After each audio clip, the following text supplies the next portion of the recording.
Tension করার দরকার নাই।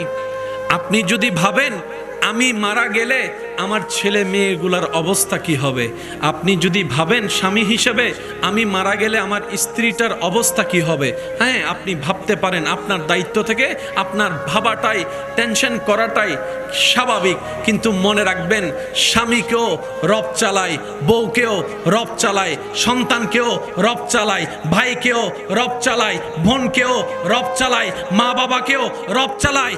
কেউ কাউকে চালায় না, সবার রবে সবাইকে চালায়। সুবহানাল্লাহ। মাথায় রাখবেন, বাবার কাজ সন্তানের জন্য এনে দেওয়া।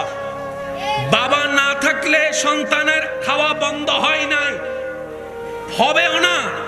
এই এলাকায় হয়তো এমন কিছু সন্তান আছে মা বাবার ছায়া সাপোর্ট তেমন ছিল না, কিন্তু দুনিয়াবি চোখে প্রতিষ্ঠিত হয়ে দেখিয়েছে।